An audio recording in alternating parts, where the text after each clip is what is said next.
She was abandoned in the snow on Christmas Eve until a CEO said, "Come with me, I'll protect you."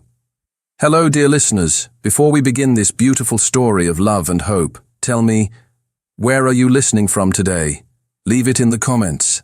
I love knowing where all the hearts that follow this channel are tuning in from. Each message from you inspires me to keep telling stories that touch the soul. Now then, let's begin today's story. The cold was a living thing. It had teeth, and those teeth were sinking into Paige Morgan's skin, through her soaked coat, through her thin sweater, straight down to the bone. She sat on the curb in front of Riverside Station, her knees pulled tight against her chest, trying to trap what little warmth her body still held. It was 11 at night. Christmas Eve. The snow fell in thick, heavy curtains, transforming the world into a silent, suffocating blur of white. Everyone was gone. The last train had departed 20 minutes ago, carrying with it the final rush of travelers heading home to lit trees and warm embraces, to families, to love, to the kind of belonging Paige had spent most of her life watching from a distance. Her phone was dead, a useless black rectangle in her pocket. Her wallet was gone, stolen 2 hours earlier on the subway by hands she never even saw. Just a bump, a jostle in the crowd, and then emptiness where security used to be. And Marcus, her boyfriend of 2 years, the man who had promised, absolutely promised, to pick her up from the station. He hadn't come. 17 calls from the payphone inside the station, 17 trips to voicemail. His voice, casual and recorded, telling her to leave a message. She had stopped leaving messages after the 9th call. Paige wrapped her arms tighter around her knees, her fingers so numb now they barely registered as part of her body. Her breath came out in short, visible puffs that disappeared into the falling snow. She could feel her body starting to shake, violent tremors she couldn't control. A man in a thick winter coat hurried past her, his eyes sliding over her as if she were part of the architecture. A woman followed, heels clicking fast, phone pressed to her ear, laughing about something warm and far away. No one stopped. No one looked twice at the girl freezing on the curb. For the first time in years, Paige let herself cry. The tears were hot against her frozen cheeks, a strange contrast that lasted only seconds before they too turned cold. Then colder, then frozen, tiny tracks of ice on her skin. 3 hours ago, she had been on the train from Millbrook, coming back from visiting her grandmother, her only family, the woman who had raised her after Paige's mother died when she was 7. Eleanor had been so pale in that hospital bed, her hands thin as paper, her breathing shallow. But she had smiled when Paige walked in, that same smile that had greeted Paige every day after school, every scraped knee, every broken heart. "You should go back to the city, sweetheart," Eleanor had insisted, her voice weak but firm. "Go spend Christmas with Marcus. You deserve to be happy. You deserve to celebrate." Paige hadn't had the heart to tell her the truth, that Marcus barely remembered important dates, that he made her feel lonelier when she was with him than when she was alone, that she wasn't even sure he loved her, or if she was just convenient. Easy. There. But Eleanor had looked so fragile, so hopeful, that Paige had simply smiled and promised to be happy. Now, sitting in the snow, her body shaking so hard her teeth chattered, Paige wondered if anyone would notice if she just disappeared, if she simply stopped moving and let the cold do its work. Another statistic, another tragedy buried in the back pages of the newspaper. Her coat was soaked through, useless. Her fingers had gone from numb to a strange, distant ache. She knew distantly that this was dangerous, that she needed to move, find shelter, call someone. But who? Marcus wasn't coming. Eleanor was too sick, too far away. And Paige didn't have friends. Not real ones. Just co-workers who smiled at her during shifts and forgot her name the moment she clocked out. The emotional exhaustion was heavier than the physical cold. It pressed down on her chest, making each breath harder than the last.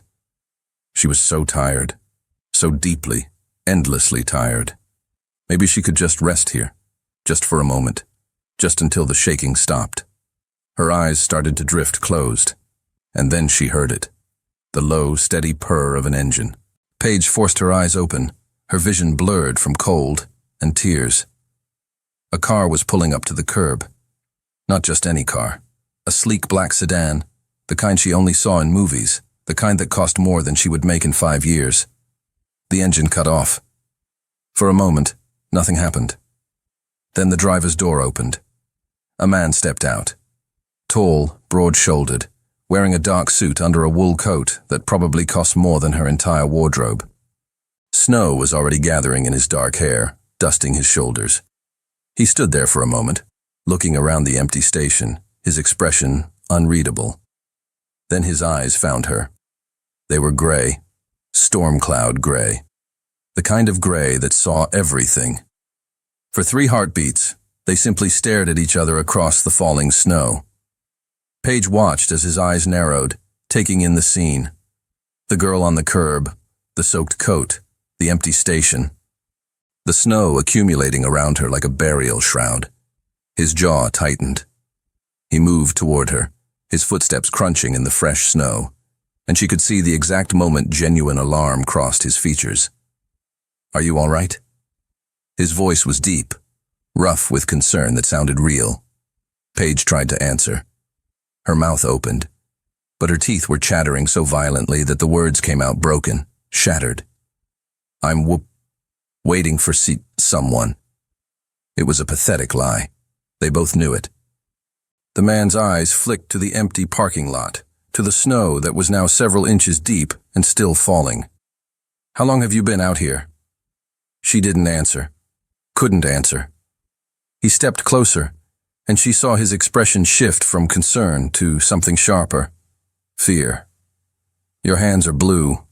It wasn't a question. It was a diagnosis delivered with the kind of certainty that came from knowledge. "You're going into hypothermia." Before she could protest, he was already shrugging out of his coat. The expensive wool coat that probably cost thousands. He draped it over her shoulders, and the warmth that clung to the fabric hit her like a physical force. Paige almost sobbed with relief. The heat was so intense, so unexpected, that it hurt, her frozen skin burning as blood rushed back to the surface. "Come with me." It wasn't a request. It was a command wrapped in gentleness, firm but not harsh. "I'll protect you." Paige knew she shouldn't. Every safety rule her grandmother had ever taught her screamed in her head. Don't get in cars with strangers. Don't trust men you don't know. Don't be stupid. But as she looked up at those gray eyes, eyes that actually saw her, eyes that held real concern instead of the empty sliding past that everyone else had given her tonight, something inside her chest cracked. Or maybe it healed. She didn't know. "I don't—" Her voice was barely a whisper, her throat raw from cold. "I don't know you." The man crouched down so they were eye level. Up close, she could see the sharp lines of his face, the faint shadow of stubble on his jaw, the snow gathering on his eyelashes. He extended his hand. "Henry Renford." His voice was steady, calm. "And you're freezing to death on Christmas Eve. We can do formal introductions after I make sure you keep all your fingers." There was the faintest hint of dry humor in his tone, but the worry underneath was absolute and unquestionable. Paige looked at his outstretched hand, strong, steady, offering salvation. She looked back at the empty station behind her, the place where Marcus had never come, the place where she had almost let herself disappear. She thought about dying alone in the cold, and she made the most impulsive decision of her entire life. She took his hand. His grip was warm, solid, real. He helped her to her feet, keeping a firm hold on her arm when her legs nearly gave out beneath her. The world tilted, and she felt his other hand steady her back. "Paige." Her voice was barely audible, but he heard it. "My name is Paige." "All right, Paige." Henry guided her toward the car, his movements gentle but purposeful. "Let's get you out of the cold." He opened the passenger door, and heat rushed out to greet her. The interior of the car was warm, leather seats soft beneath her as she half collapsed into them. Henry leaned across her to buckle her seatbelt, his movements efficient, careful. Then he was in the driver's seat, pulling away from the curb, leaving the empty station behind. Paige turned to look out the back window, watching the place where she had almost died grow smaller in the distance. Marcus had never come, but someone had, and somehow, impossibly, that changed everything. Paige was shaking so violently her teeth chattered in a frantic rhythm. She sat in the heated leather seat of Henry's car, but the cold had penetrated so deep into her bones that warmth couldn't reach her. Henry drove in silence, but she could see his jaw tight, his eyes checking on her repeatedly in the rearview mirror. "Still with me?" His voice cut through the quiet. Paige tried to answer, but all that came out was a trembling whimper. Henry cursed under his breath, the first crack in his controlled composure, and pressed harder on the accelerator. "Hold on, 5 minutes." The car stopped in front of a high-rise Paige recognized, one of the most expensive buildings in the city. Henry got out and opened her door, but when she tried to move, her legs refused to cooperate. Without hesitation, he scooped her into his arms. "I can walk," Paige protested weakly. "No, you can't." He carried her through the marble lobby, past a doorman who looked surprised but didn't question, straight into a private elevator. When the doors closed, reality finally hit. She was in the arms of a complete stranger, being taken to his apartment. She should be terrified. But all she felt was the warmth of him through her wet clothes, the strength of his arms holding her carefully, and a strange sense of safety. The elevator opened directly into a penthouse. Paige caught a glimpse of floor-to-ceiling windows, sleek minimalist furniture, a perfectly decorated Christmas tree. Henry carried her straight to the bathroom and turned on the shower, adjusting the temperature carefully. "You need a hot shower. Now." He turned to Paige, who was leaning against the sink, still shaking. "Take off the wet clothes. I'll be back with dry ones in 5 minutes. Can you manage?" Paige nodded, but when he closed the door and she tried to remove her coat, her fingers were so numb they could barely grip the zipper. Tears came back. Frustration, exhaustion, complete humiliation. She was pathetic, abandoned, depending on a stranger's charity on Christmas Eve. A soft knock on the door. "Paige, are you all right?" She didn't answer, didn't trust her voice. The door opened slightly. "I'm coming in. Tell me if you're not comfortable." Silence. Henry entered, eyes carefully focused on her face, not her body. When he saw she was still fully dressed, still shaking violently, his expression softened. "Let me help." With surprisingly gentle hands, he unbuttoned her soaked coat, helped her pull it off, then the sweater underneath. He stopped when he reached her blouse, leaving her some dignity. "Can you handle the rest?" Paige nodded. "I'll be right outside. Call if you need me." He left, closing the door. 15 minutes later, Paige emerged from the bathroom wrapped in a fluffy robe 3 times her size. Her hair was damp, her skin finally returning to pink instead of blue. Henry was in the kitchen, making something that smelled like hot chocolate. When he saw her, he stopped. "Better?" "Much," Paige whispered, her voice hoarse. "Thank you. I don't know what would have happened if you hadn't." She didn't finish. Didn't want to think about it. Henry brought 2 mugs to the living room, gesturing to the couch. Paige sat, pulling the robe tighter. He took the armchair across from her, keeping a respectful distance. "Want to tell me what you were doing freezing to death on Christmas Eve?" The question was gentle but direct. Paige stared at the mug in her hands. She could lie. Should lie. But something about the way Henry looked at her, without judgment, without pity, just genuine interest, made the words spill out. "My boyfriend was supposed to pick me up. He didn't come. My phone died. My wallet was stolen on the subway. I had nowhere to go." Her voice broke. "And I think he just didn't care enough to show up." The silence that followed was heavy. Then Henry spoke, and there was a current of anger in his voice that made Paige look up. "What kind of man leaves his girlfriend freezing alone on Christmas Eve?" It wasn't really a question. Paige laughed, a bitter, joyless sound. "The kind who never really loved me, I guess." And somehow, saying it out loud to a stranger was both liberating and devastating. Paige woke up disoriented. For a moment, she didn't recognize where she was. The room was too big, the bed too soft, the light streaming through the windows illuminated skyscrapers, not her usual view of a dirty alley. Then it all came back. The snow. Henry. The penthouse. She sat up quickly, panic rising in her chest. What time was it? How long had she slept? She was wearing a t-shirt that clearly belonged to Henry, enormous on her, smelling of masculine soap, and something indefinable that made her stomach do strange flips. A soft knock on the door. Paige, are you awake? Henry's voice. Can I come in? Yes, she managed. Henry entered carrying a tray, coffee, toast, scrambled eggs. Thought you might be hungry. He placed the tray on the bed carefully, keeping a respectful distance. In daylight, Paige really saw him for the first time. He was younger than she'd initially thought, maybe late 20s, early 30s, handsome in an aristocratic way, with those gray eyes that seemed to see right through her. What time is it? She asked, grabbing the coffee gratefully. Noon. You slept almost 12 hours.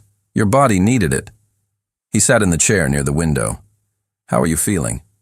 Better, embarrassed. Paige couldn't meet his eyes. I'm so sorry for invading your Christmas like this. You probably had plans and… I didn't, Henry interrupted gently. I was coming back from a boring business dinner when I saw you, and I'm grateful I did. Paige finally looked at him. Why? Because no one should be alone and freezing on Christmas Eve, and because… He hesitated, as if weighing his words. Something about you made me stop the car. Normally I would have just called emergency services and kept driving, but I couldn't leave you there. The air between them grew heavy with something Paige couldn't name. Her phone, which Henry had put on charge overnight, suddenly rang on the nightstand. She picked it up, saw the name on the screen, and felt her stomach sink. Marcus. 17 missed calls, 23 messages. She opened the most recent one. Where the hell are you? I went to pick you up this morning and you weren't there. This is ridiculous, Paige. Call me now. Paige felt rage, pure, incandescent rage, burn through her. He went to get her this morning, 12 hours later, after she'd spent the entire night in the cold. Everything okay? Henry's voice brought her back. Paige looked at him. This man who was essentially a stranger, but who had shown more care in 12 hours than Marcus had in 2 years. It's him. Marcus. He finally showed up. This morning. Her voice trembled with suppressed emotion. 12 hours too late. Henry said nothing. Just waited. And somehow that silence gave Paige courage. She dialed Marcus's number. He answered on the first ring. Hello? Marcus, it's me. It's Paige. A pause. Paige, whose phone are you using? That's what you're asking? Her voice cracked. You were supposed to pick me up last night, 12 hours ago. I was waiting in the snow. My phone died. Where were you? Another pause, longer this time. Then Marcus sighed, actually sighed, like she was inconveniencing him. Look, babe, something came up. The guys wanted to hit the bar for Christmas Eve. I figured you'd just grab an Uber or something. The room tilted. He hadn't forgotten. He had chosen a bar over her, chosen his friends over making sure she was safe. I didn't have my wallet, Paige whispered. It was stolen. Well, how was I supposed to know that? Marcus's tone shifted to defensive. You're always so independent. I thought you'd figure it out. Are you seriously calling me now to guilt-trip me about this?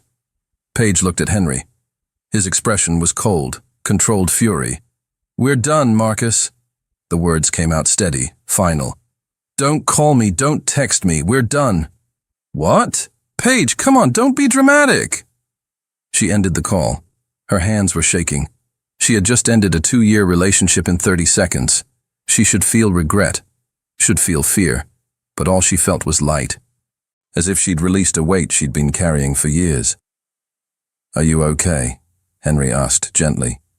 Paige looked at him, really looked, at the way he watched her with genuine concern, at how he maintained respectful distance even in his own apartment, at how he'd stopped the car last night when everyone else simply passed by. I don't know, she admitted honestly, but I think I will be. The smile Henry gave her was small, but it completely transformed his face. Good. Because I made Christmas turkey. Too much for one person, and it would be a shame to waste it. There was an implicit invitation there. Spend Christmas Day together. Two strangers connected by a moment of need.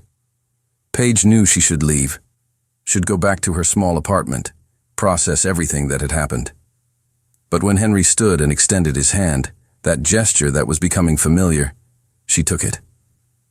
Christmas turkey sounds perfect. And as he led her to the living room where the tree glowed and the city stretched endlessly beyond the windows, Paige thought that maybe, just maybe, being abandoned in the snow was the best thing that had ever happened to her, because it brought her here, to Henry. And something about that felt terrifyingly right.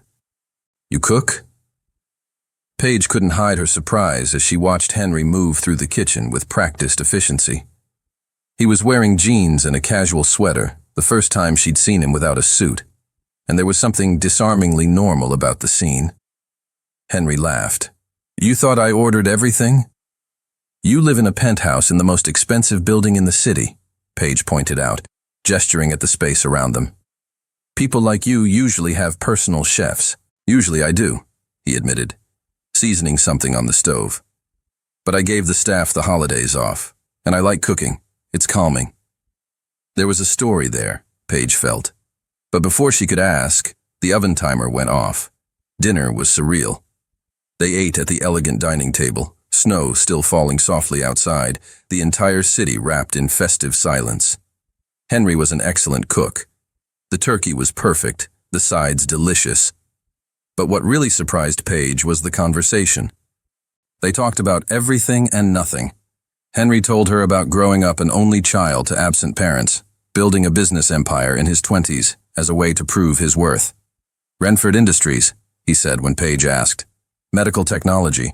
We develop equipment that saves lives. There was pride in his voice, but also something else. Loneliness, perhaps. And you? He asked.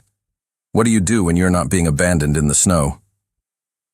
Paige laughed, though the question still stung.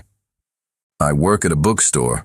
Nothing glamorous, but I love books. I love how they can transport you anywhere, let you be anyone. Escapism, Henry observed. Not judgment, just understanding. Sometimes the real world is too much. Sometimes, Paige agreed softly. For a moment, their eyes met across the table, and there was an understanding there. Two strangers discovering they might not be so strange to each other after all. After dinner, they moved to the living room. Henry turned on the fireplace with a remote control, and Paige couldn't help but laugh. Of course you have a remote control fireplace. Are you mocking my technology? There was humor in his voice. A little. They sat on the couch, not close, but not far either. Paige picked up one of the photos on the side table. It was Henry, younger, with a beautiful dark-haired woman. Your mother? She was. Henry's voice grew quieter. She died 5 years ago. Cancer. Paige immediately regretted asking. I'm so sorry. I shouldn't have. No, it's okay. Henry took the photo, looking at it with nostalgia. She was incredible. Always said I worked too much, that I needed to find someone to share my life with. He laughed without humor. I think she'd be disappointed I'm still alone. Why are you? The question came out before Paige could think better of it. Sorry, that's not my business. Because it's easier, Henry answered honestly. Relationships require vulnerability, trust, and in my world, trust is dangerous currency. He looked at her. But you understand that, don't you? That's why you stayed with Marcus, even when he clearly didn't value you. Because being alone seemed scarier than being with the wrong person. The words hit Paige like a punch. Because he was right. Absolutely right. How do you know that? Paige whispered. Henry studied her for a long moment. Because I recognize it. That wound of not feeling enough, of seeking external validation because the internal is broken. He leaned slightly closer. But can I tell you something I learned building a company from nothing? Paige nodded, unable to speak. You don't need someone to make you whole. You're already whole. You just need to believe it. Tears burned in Paige's eyes. No one had ever said anything like that to her. No one had ever seen her like this. Henry, you're stronger than you think, Paige. Last night, in the cold, you didn't give up. Today, you ended a relationship that was destroying you. That's courage. He wiped away a tear that escaped. The touch was brief, but it set every nerve in her body on fire. Don't diminish yourself just because someone was too stupid to see your worth. The silence that followed was charged. Paige was acutely aware of how close they were now, how his warmth seemed to fill all the space between them. I should go, she said suddenly, standing up. Because if she stayed one more minute, she'd do something stupid, like lean in and find out if his lips were as soft as they looked. Henry stood too. Do you have somewhere to go? The question was gentle but direct, and Paige realized her apartment was tiny, cold, full of memories of Marcus. The idea of going back there today felt unbearable. I have an apartment. That's not what I asked. Henry studied her. Stay, at least tonight. I have plenty of rooms, and tomorrow, if you want to leave, I won't stop you. Paige knew she should refuse, but when she looked around at the warm apartment, at the glowing tree, at Henry watching her with those gray eyes that made her heart race, she realized she didn't want to go. Not yet. Okay, she whispered. One more night. And the smile Henry gave her, it was worth every second of uncertainty. Paige woke to the smell of coffee and something sweet baking. For a disoriented moment, she thought she was home with her grandmother, those rare, precious mornings when Eleanor made pancakes. Then reality settled in. She was in Henry's penthouse. Again. She should have left yesterday, but she hadn't. And now it was her third morning here, and something about that should feel strange, but it didn't. It was terrifyingly comfortable. She came downstairs to find Henry in the kitchen, wearing a suit this time, clearly ready for work. Good morning, he said, pouring coffee for her without asking. He'd already learned how she liked it. Milk, 1 sugar. I made waffles. I hoped you'd like them. They ate at the kitchen counter, a surprisingly domestic morning routine. Do you have to work today? Paige asked. Board meeting at 10. Unfortunately, business empires don't run themselves. There was a touch of regret in his voice. What will you do? Go back to my apartment, I guess. Look for my old phone that might still work. See if I can recover my wallet. The prospect felt exhausting. Henry was quiet for a moment, then set down his fork. I have a proposal for you. Something about the way he said it made Paige's heart race. What? Stay here. Not just today. Stay until you get back on your feet. Until you recover your wallet. Stabilize things. Paige blinked. Henry, I can't. Why not? He turned on his stool to face her. You need a place. I have plenty of space. It doesn't make sense for you to go back to an apartment that reminds you of someone who hurt you when you could stay here. I barely know you, Paige protested, though something inside her was screaming to say yes. And you barely know me. I could be, I don't know, a freeloader or something. Henry laughed, a genuine sound that completely transformed his face. Paige, you thanked me 5 times yesterday for making dinner. You washed the dishes even after I told you not to. You're the least freeloader-ish person I know. He grew serious. Look, I know this is unconventional, but there's something about you. I can't explain it.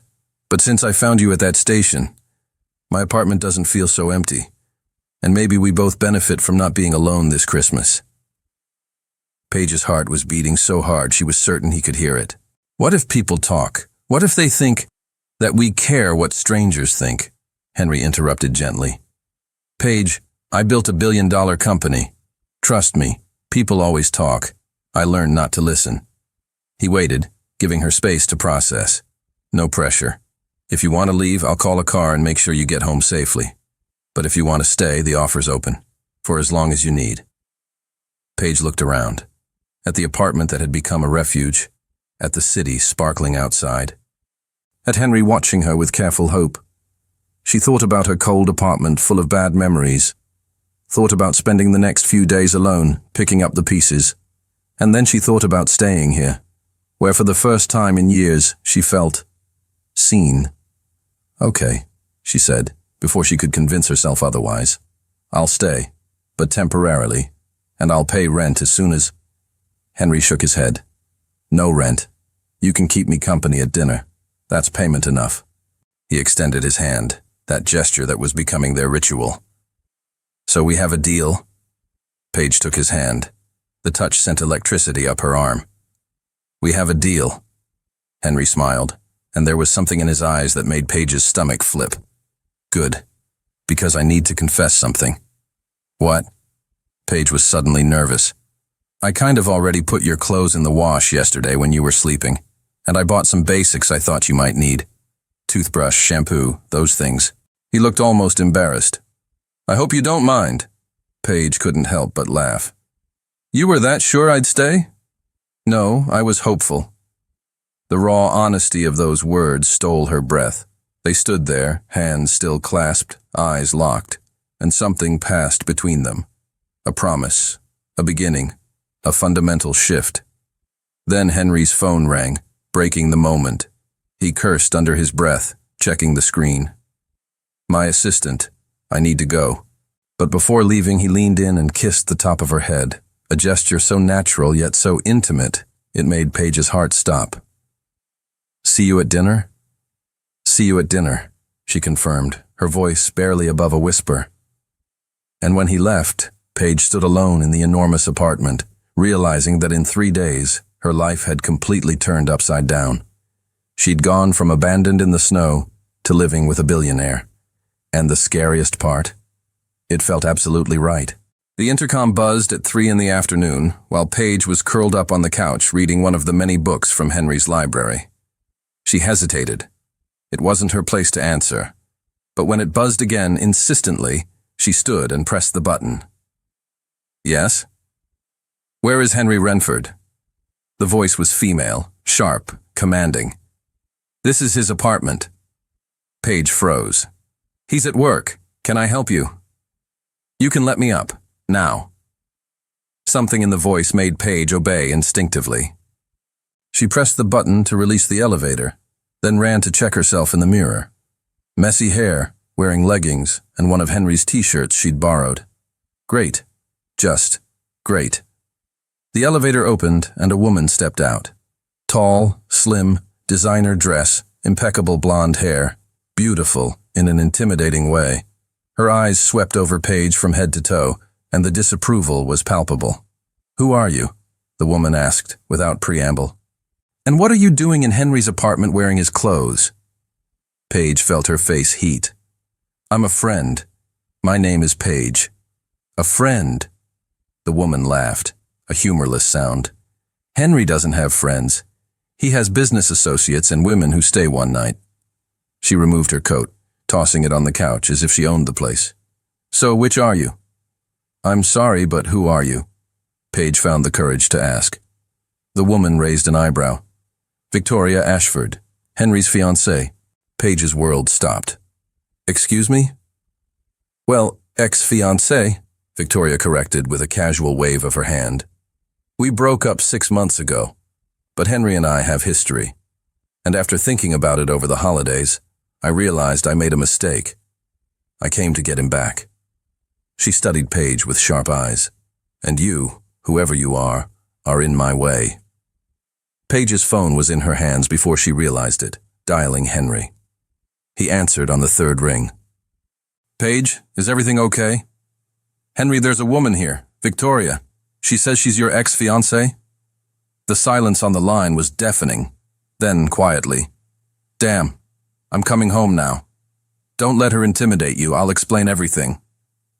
Victoria had clearly heard the conversation. She smiled, predatory. "He didn't tell you about me." There was satisfaction in her voice. "How interesting. Let me guess. He found you in some sad situation, played the white knight, and now you think there's something special between you?" Every word was a knife, because that was exactly what had happened. "I've known Henry for 10 years, Victoria continued, circling Paige like a predator. "We grew up in the same circles. I understand his world, his ambitions, his needs.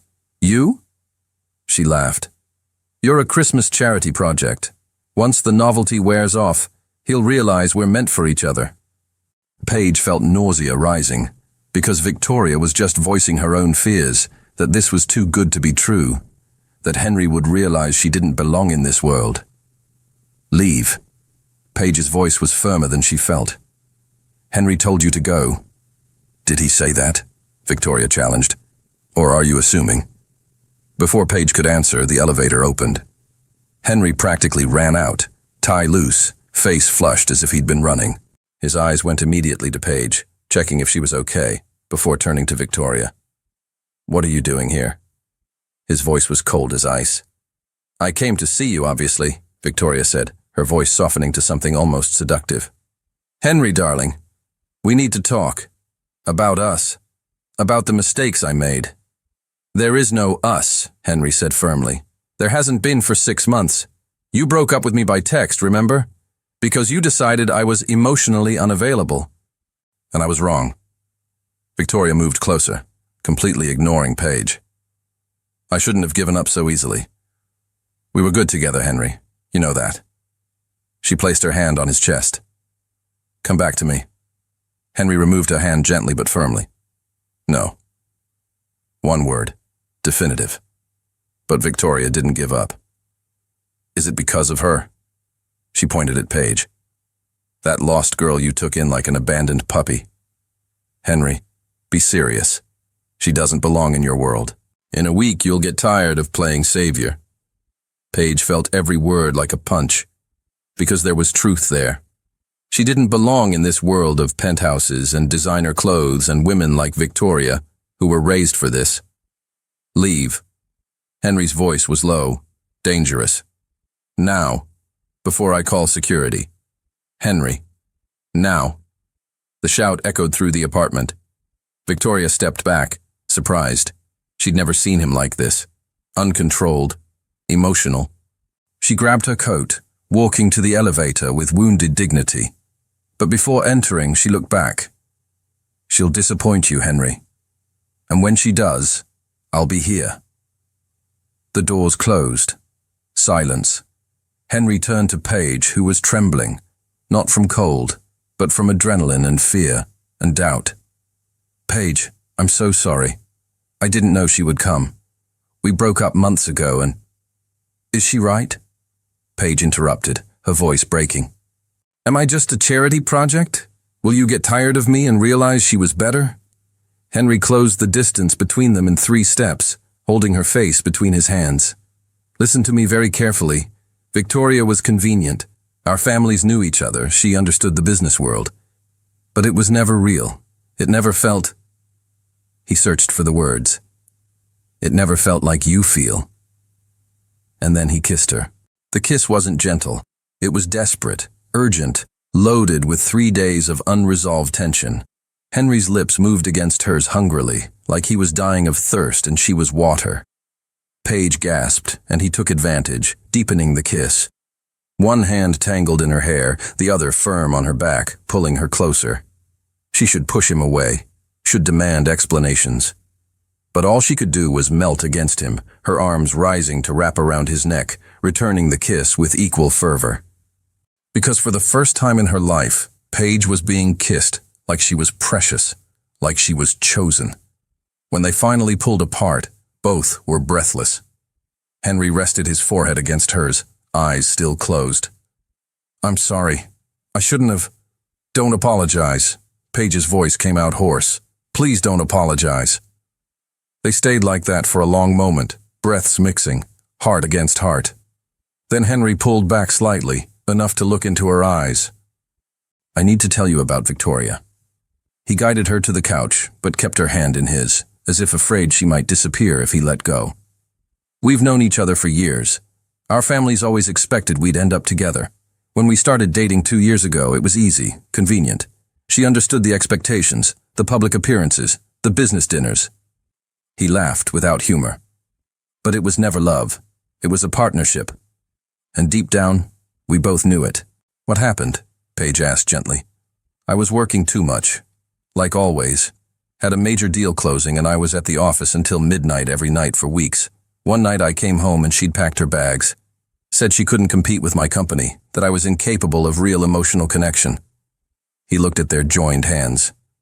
And the saddest part? I felt relief, not sadness, relief. Paige squeezed his hand. And now she's back. And now she's back, Henry confirmed. But Paige, you need to understand. I don't want Victoria.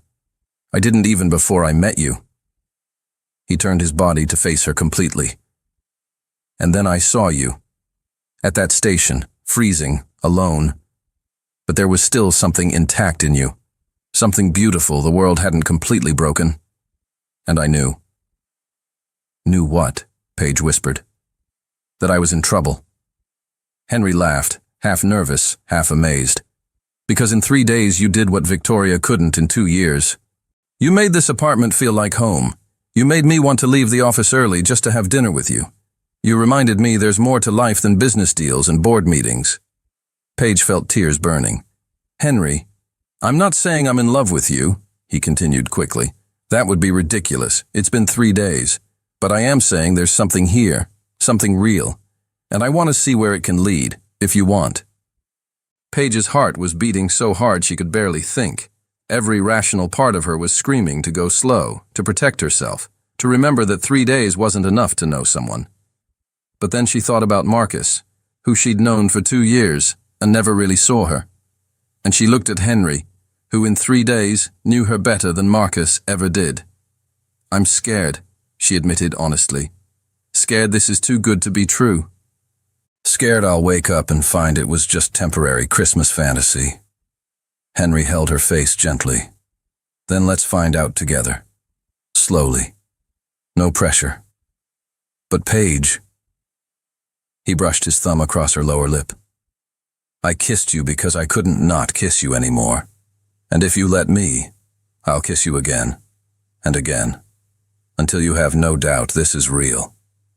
Before Paige could respond, her phone rang. The number was unknown. She hesitated, but something made her answer. Hello? Paige Morgan? A formal female voice. Yes? This is St. Mary's Hospital. Your grandmother, Eleanor Morgan, was admitted to the emergency room an hour ago. She gave us your name as her contact. Could you come as soon as possible? The world stopped. Grandmother. The only family she had. What happened? Is she okay? The doctor will explain when you arrive. But it's serious, Miss Morgan. The phone slipped from Paige's hand. Henry caught it, processing the situation instantly. The hospital? Your grandmother? Paige nodded, unable to speak, panic rising in suffocating waves. I need to go, now. But I don't have a car and public transportation at this hour. She was hyperventilating. Henry pulled her into his arms, firm but gentle. Breathe. We'll figure this out. He grabbed his phone. Richard, I need the car. Now. Emergency. He hung up and looked at Paige. We're going together. I'll take you. You don't have to. I know. Henry kissed her forehead. But I'm going anyway, because you shouldn't be alone in this. Not anymore. And as they rushed to the elevator, Paige realized something. In 3 days, Henry hadn't just become a refuge from the cold. He'd become someone she could trust. Someone who showed up. For the first time in her life, she wasn't facing a crisis alone. And that changed absolutely everything. The hospital hallway smelled of disinfectant and despair. Paige paced back and forth in front of the intensive care unit, her nails digging into her palms so hard they left crescent-shaped marks. 15 minutes. It had been 15 minutes since the doctor went in to examine her grandmother, and every second felt like an eternity. Henry sat in the uncomfortable plastic chairs, watching her with silent concern. Sit down, he said gently. You're going to exhaust yourself. I can't. Paige's voice was thin, brittle. What if I didn't get here in time? What if I was at your apartment living a fantasy while she was here alone, dying? The last word came out as a sob. Henry stood, blocking her path. Stop. Don't do this to yourself. But it's true. Paige was shaking. I should have been with her. I shouldn't have come back to the city. I should have stayed. And then you would have frozen to death at that station, Henry interrupted firmly. Paige, you can't blame yourself for living your life. Your grandmother wouldn't want that. Before Paige could respond, the door opened. A middle-aged doctor came out, removing his surgical gloves. Family of Eleanor Morgan? Paige was beside him in a second. That's me, her granddaughter. How is she? The doctor, Dr. Matthews according to his badge, gestured to the chairs. Let's sit down. Just tell me if she's alive. The panic in Paige's voice was palpable. She's alive, the doctor confirmed quickly. But she's very weak. She had a stroke. Small, but at 82, any stroke is serious. Paige felt her legs give out. Henry caught her, guiding her to a chair. What's the prognosis? Henry asked when Paige couldn't. The doctor sighed. Hard to say. The next 48 hours are critical. If she makes it through, recovery will be slow. Physical therapy, possibly speech therapy if there's language damage. She'll need constant care. Can I see her? Paige finally found her voice. Briefly. But she's sedated. She may not recognize you. Paige's grandmother looked tiny in the hospital bed, surrounded by beeping machines and snaking tubes. Her skin was translucent as tissue paper, her white hair spread across the pillow. Paige sat in the chair beside the bed, taking her grandmother's frail hand. Grandma? It's me. Paige. She waited, but there was no response. Tears began falling silently. I'm so sorry. Sorry I wasn't here. Sorry for... Henry was behind her, hands resting gently on her shoulders. She knows you love her. How can you be sure? Paige whispered. Because my mother knew, Henry said softly. Even when I was working too much and didn't visit for weeks. Even when I chose business over time with her. She knew. And your grandmother knows too. Suddenly, Eleanor's fingers squeezed weakly. Her eyes opened slowly, cloudy, disoriented, but conscious. Paige. The voice was weak, scratchy. I'm here. Paige held her hand tighter. I'm right here, Grandma. Eleanor smiled faintly. My girl. Did you find someone? Her eyes went to Henry. Is he good? Paige laughed through tears. Yes, he's good. Good. Eleanor closed her eyes again, exhausted. You deserve to be happy. Deserve to be loved. Her breathing slowed, falling back into sleep. The nurse appeared in the doorway. She needs to rest. You can come back tomorrow morning. Back in the car, Paige was absolutely silent. Henry drove, casting occasional worried glances but respecting her space. When they stopped in front of his building, neither of them moved. Thank you, Paige finally said, for coming with me, for staying. You didn't have to. I wanted to, Henry replied simply. Paige, look at me. When she did, there was something intense in his eyes. What your grandmother said, about you deserving to be happy, to be loved, she's right. And I... He hesitated, as if weighing his next words carefully. I want to be the person who makes you happy, if you'll let me. The air in the car became electrically charged. Paige was acutely aware of how close they were in the confined space, how each of his breaths seemed to synchronize with hers. Henry, this is too fast. We barely know each other, and now my grandmother is in the hospital and I don't even know how I'll pay for the care she needs, and... She was hyperventilating again. Henry held her face gently. Breathe. We'll figure everything out. Together. How? Paige whispered. You heard the doctor. She needs 24-hour care. I work at a bookstore making almost nothing. I can't afford... I'll pay. 2 words. Simple. Devastating. Paige pulled back as if burned. What? No, absolutely not. I can't. Why not? Because. Paige was fighting tears and anger and wounded pride. Because then Victoria would be right. I'd just be a charity project. A lost girl you saved and... Henry kissed her. It was different from the kiss in the apartment. This one was softer, more tender, loaded with promise instead of desperation. When he pulled back, he whispered against her lips, You're not charity. You're the first real thing that's happened to me in years. And let me take care of you. Not because you need saving, but because I want to. Because when you're happy, I'm happy. It's that simple. Paige was openly crying now. Why? Why do you care so much? Henry wiped her tears with his thumbs. Because in 3 days you showed me there's more to life than building empires. You made me laugh. You made this empty apartment feel like home. You made me want to be someone better. He pressed his forehead to hers. Let me help. Please. And Paige, exhausted and scared and so tired of fighting alone, finally gave in. Okay, she whispered. Okay. But neither of them knew that the next day, everything would change. Because Victoria Ashford didn't give up easily. And when she found out about Paige's sick grandmother, she saw the perfect opportunity to end this once and for all. Paige woke to the smell of burnt pancakes. Not just burnt, carbonized. Smoke billowed from the kitchen and the fire alarm was shrieking. She ran downstairs to find Henry standing in front of the stove, spatula in one hand, staring at what used to be breakfast with absolute defeat.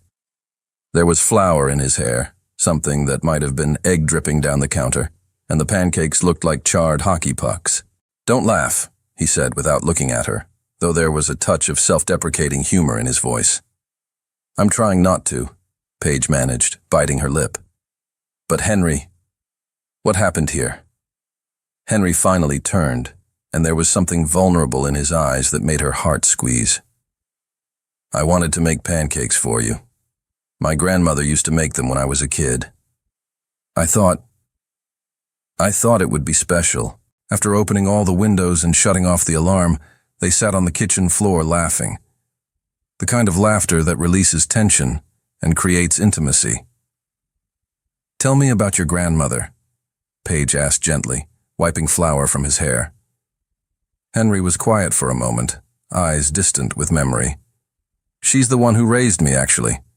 My parents were always traveling, building the company, so Grandma Helen stayed with me.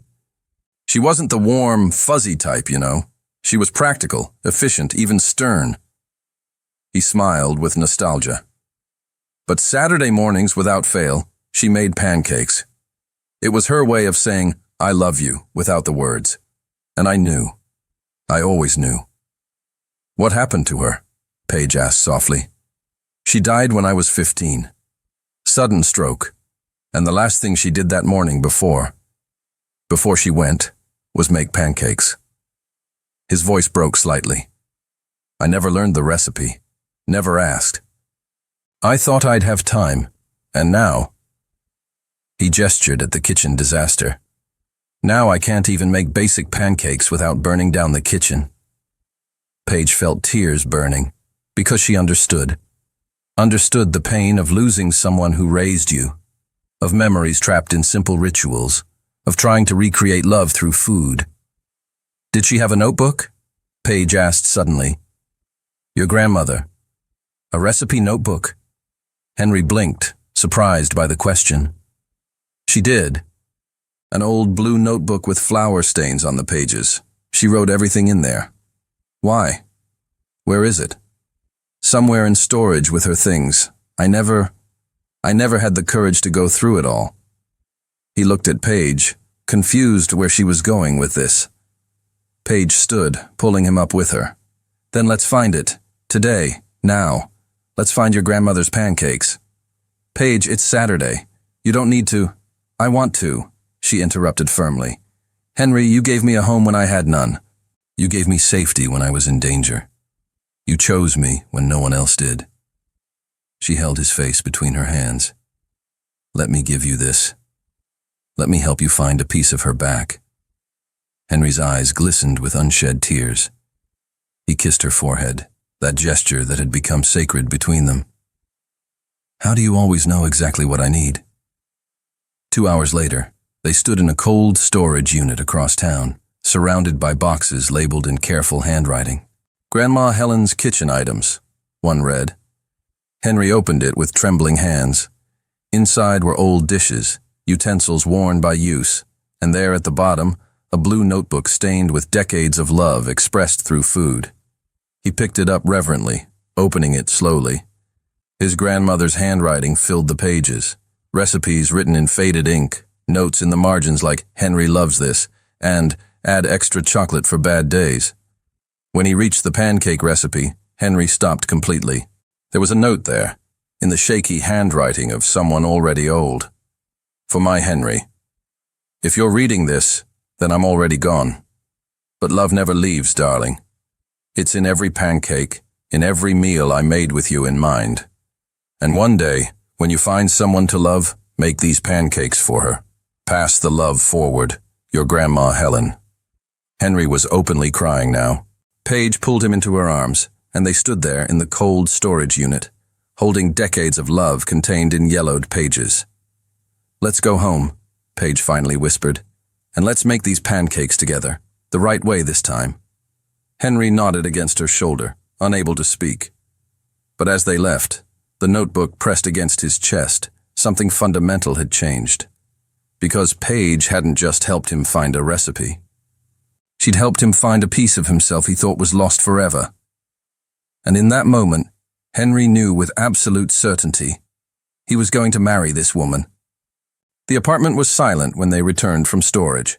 The sun was beginning to set, casting golden light through the floor-to-ceiling windows. Henry still held the notebook like treasure, and it was, Paige realized, more precious than anything in his billion-dollar empire.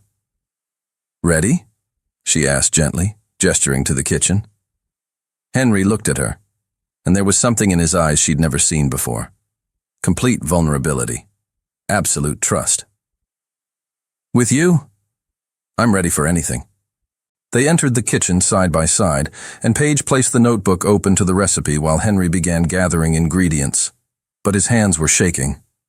"Hey!" Paige covered his hands with hers. "I'm here. You're not alone in this." He turned his hands to intertwine his fingers with hers. "Never again, I hope." Making pancakes became a dance. Paige read the instructions. Henry measured ingredients. She mixed the batter while he heated the pan. And for the first time since he'd tried this morning, it worked. The batter had the right consistency. The temperature was perfect. When the first pancake hit the griddle, the smell that filled the kitchen made Henry stop completely. "That's it," he whispered, voice full of wonder. "That's exactly how I remember. That smell." He closed his eyes, letting the memory wash over him. Saturday mornings. Sun coming through her kitchen window, her humming while she cooked, and me sitting at the table with my dinosaur book, knowing I was safe, that I was loved, that I was home. When he opened his eyes, there were tears there, but also joy. "Paige, you gave this back to me. You gave me this piece of her back." The first pancake came out perfect, golden, fluffy, exactly as the recipe promised. They made 6 more, working in silent synchronization that felt choreographed by years of practice, despite being their first time. When they finally sat down to eat with maple syrup and butter, Henry took Paige's hand before the first bite. "Thank you, for today, for knowing what I needed before I even knew, for seeing me. You've already given me so much," he continued, his thumb tracing circles on her palm. "Safety when I was in danger, home when I had none. But this..." He looked at the pancakes, at the notebook, at her. "This is different. You gave me back a part of myself I thought was lost. And it made me realize something." "What?" Paige whispered, her heart beating faster. Henry stood, walking to the bedroom. Paige heard drawers opening. When he returned, he was holding a small velvet box. It wasn't new. The velvet was worn at the edges, the color faded with age. "This belonged to my grandmother," he said, opening the box. Inside was a ring. Simple, vintage, a light blue stone surrounded by small diamonds. It was her engagement ring. "My grandfather gave it to her when they were 19, with nothing but dreams. She wore it for 62 years, until the day she died." He took the ring from the box. "When she passed, she left this to me in her will, with a note saying, For the woman who makes my grandson remember there's more to life than business. For the woman who makes him truly smile. For the woman who makes him feel at home. Paige's tears were falling freely now. Henry, you're that woman, Paige. You make me smile. You make me feel at home. You remind me there's more to life than board meetings and quarterly reports. He knelt right there in the kitchen, between pancakes and memories. Marry me. Not because it's practical or makes sense. Marry me because in less than 2 weeks you became the most important person in my life. Because I love you. Completely. Irrevocably. Paige couldn't speak. She could only nod, tears blurring everything. Henry slid the ring on, and it fit perfectly, as if it had been made for her. As if his grandmother had known decades ago that one day this ring would find Paige. Yes? Henry needed confirmation, his voice full of hope and fear and love. Yes, Paige finally managed. Yes, 1,000 times yes. He pulled her into his arms, kissing her with an intensity that stole all the air. When they finally separated, both were crying and laughing. The pancakes are cold, Paige observed between laughs. I don't care, Henry replied, kissing her again. We can reheat them, or make new ones. We have the rest of our lives to make pancakes. And there, in the kitchen with his grandmother's notebook open and her ring on Paige's finger, surrounded by the smell of pancakes and promises, they began planning a future. A future built not on empires or fortunes, but on Saturday morning pancakes and always showing up for each other. But first, there was a grandmother in the hospital who needed to hear the good news. And when Paige suggested they visit Eleanor tomorrow morning, bringing fresh pancakes made with Grandma Helen's recipe, Henry knew he'd chosen right. Because Paige didn't just understand family, she understood how to create one. Eleanor was sitting up in the hospital bed when Paige and Henry entered the next morning, carrying a thermal container that exuded the scent of fresh pancakes. Her face lit up. She was visibly stronger, color returning to her cheeks, eyes more alert. My girl! Eleanor extended her arms, but then her eyes caught something, the sparkle on Paige's finger, the way Henry kept his hand protectively on her back, the radiant smiles neither could hide. What happened? Eleanor asked, but there was knowing in her voice. She already knew. Paige approached the bed, extending her left hand. Grandma, we're getting married. The silence that followed lasted only a second before Eleanor burst into tears of joy. Come here, both of you, she ordered, pulling them into an awkward but perfect embrace. I knew. The moment I saw you together that first night, I knew. She pulled back, holding Paige's face between her trembling hands. My sweet girl. You finally found someone who sees you, who chooses you. Then she turned to Henry. And you, young man, will you take care of her? Always? With my life, Henry answered without hesitation. She's everything. Eleanor nodded, satisfied. Good. Now show me that ring. When Paige extended her hand, Eleanor gasped. It's a period piece. Victorian, if I'm not mistaken. Beautiful work. It was my grandmother's, Henry explained, sitting in the chair beside the bed. Grandma Helen.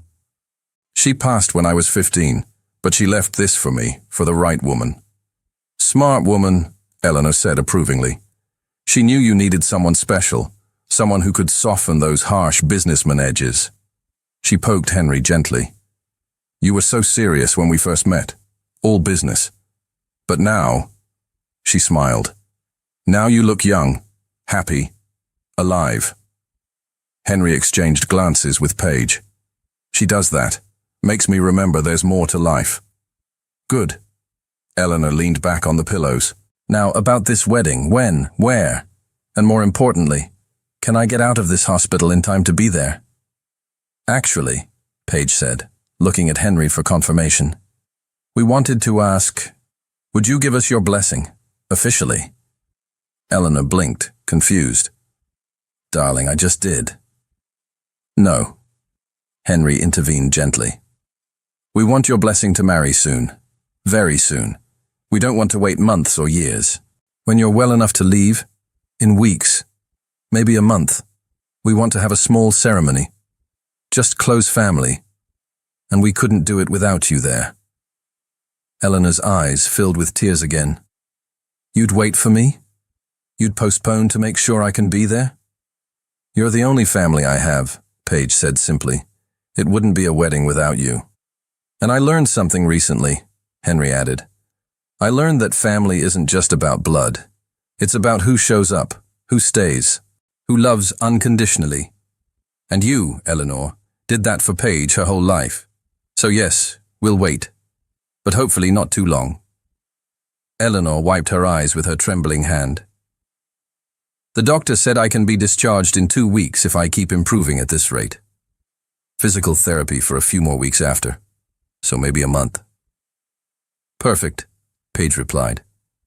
That gives us time to plan something small but special. Oh, Henry suddenly remembered. We brought something.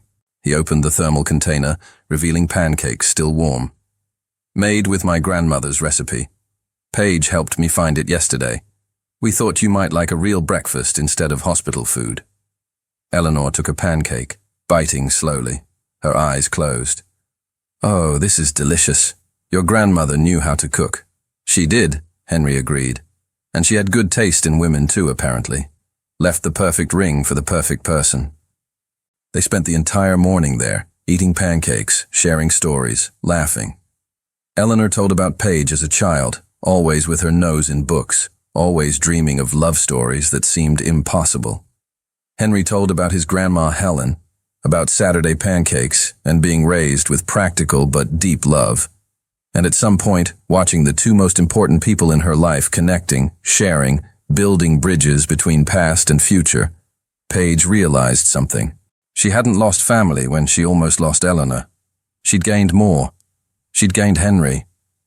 And through him, she'd gained the memory of Grandma Helen, gained a broader story of love passed forward. What are you thinking? Henry whispered, when Eleanor dozed off peacefully after lunch, exhausted, but happy. I'm thinking, Paige replied softly, that I used to feel alone, even surrounded by people. But now with you, with Grandma getting better, with your grandmother's memories living through that notebook. She looked at him. Now I feel like I finally have roots, belonging, home.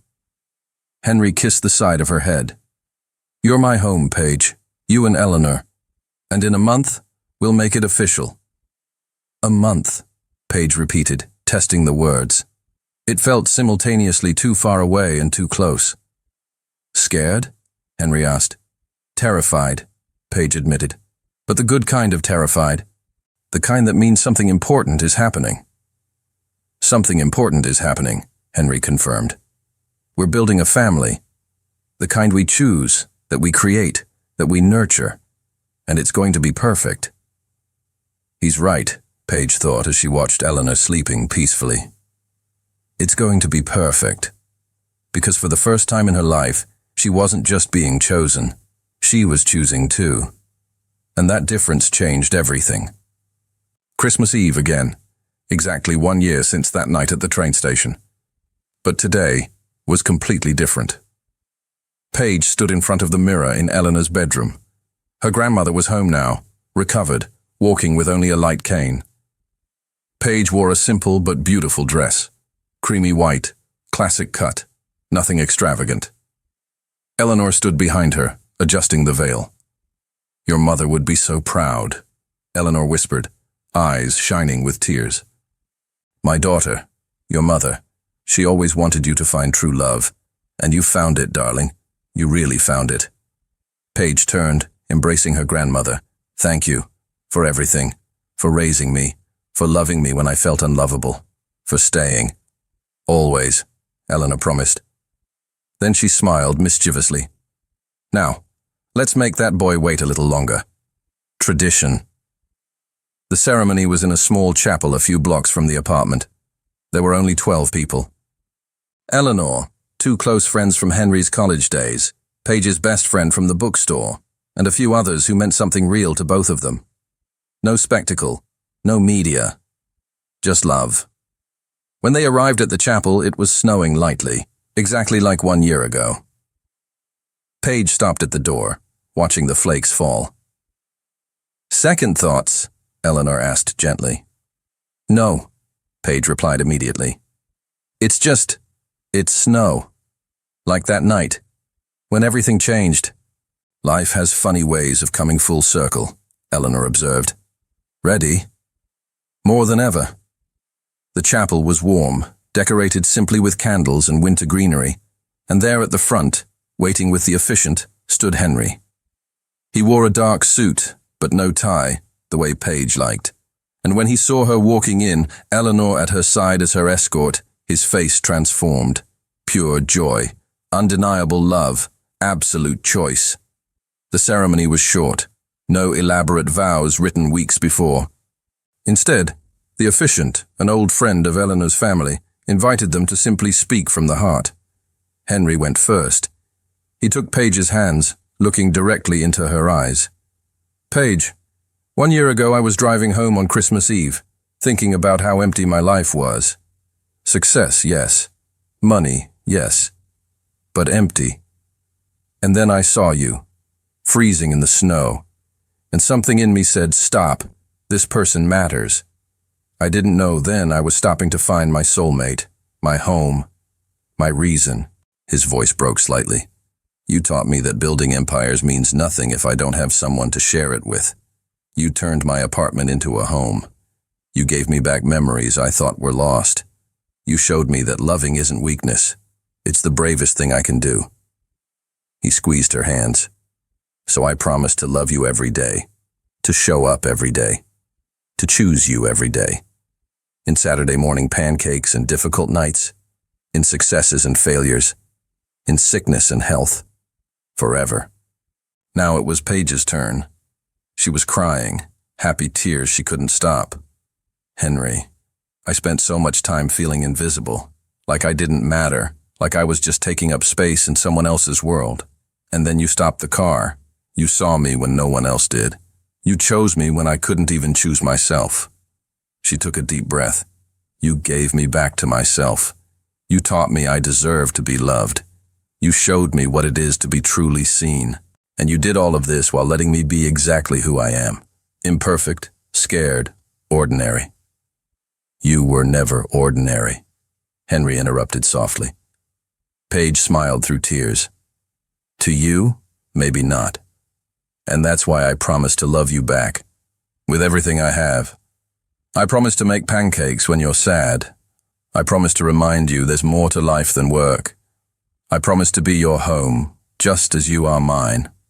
Forever. The officiant smiled. Well, I think that covers everything. By the laws of this state and the power vested in me, I pronounce you husband and wife. Henry, you may kiss your bride. The kiss was soft, tender, full of promise. When they separated, everyone in the chapel was applauding. Eleanor, loudest of all, tears flowing freely. Afterward, there was a small reception at the apartment. No band, no formal speeches, just people who loved each other gathered, eating good food, sharing stories, celebrating love. At some point, Henry pulled Paige onto the private balcony. It was snowing more heavily now, turning the city into a fairy tale. Happy? He asked, pulling her close. Happier than I ever thought possible, Paige answered honestly. You know what amazes me? What? 1 year ago, this same night, I was alone, abandoned, freezing, thinking my life was over. She looked at him. And now I'm here, married to you, with Grandma healthy inside. With a future stretching ahead so bright it almost hurts to look at directly. Henry held her tighter. You know what I learned this year? What? That sometimes you need to be completely lost to be found. That sometimes the worst moment leads to the best. That sometimes love isn't about grand movie romance. It's about burnt pancakes and hospitals and choosing to stay. They stood there while the snow fell. Two strangers who had become home to each other. What do we do now? Paige finally asked. Now? Henry smiled. Now we live. We make pancakes on Saturdays. We visit your grandmother. We build a life together. A life of small, precious moments that add up to something extraordinary. He kissed her forehead. Now we just love each other. It's that simple, and that complicated. Later, after everyone had gone home, after Eleanor had gone to the guest room, after the snow stopped and the city slept, Paige and Henry curled up on the couch. Grandma Helen's blue notebook sat on the coffee table, a place of honor now, filled with recipes they planned to try. The ring on Paige's finger caught the light from the fireplace. "You know what we're doing on our first anniversary?" Henry asked sleepily. "What?" "I'm taking you back to that train station, and we'll stand there for a moment, remembering where it all began. And then I'll bring you home, this home, our home, and make pancakes. Tradition." Paige smiled against his chest. "Can you add extra chocolate?" "For you?" "Always." And there, wrapped together while the fire crackled and the city slept under a fresh blanket of snow, Paige Morgan, now Paige Renford, finally understood what her mother used to say before she died. True love isn't about grand gestures. It's about showing up, every day, even when it's hard, especially when it's hard. Henry had shown up, in the snow, at the hospital, in burnt pancakes and rediscovered memories, in every small and large moment. And Paige had shown up back, and this mutual showing up, this daily choice to love and be loved, this was everything. This was enough. This was forever. 1 year ago, Paige was abandoned in the snow on Christmas Eve. Today, on that same night, she was home. Truly, completely, perfectly home. And the snow falling outside was no longer a threat. It was a blessing, a reminder. Proof that sometimes the most beautiful endings begin in the most unlikely beginnings.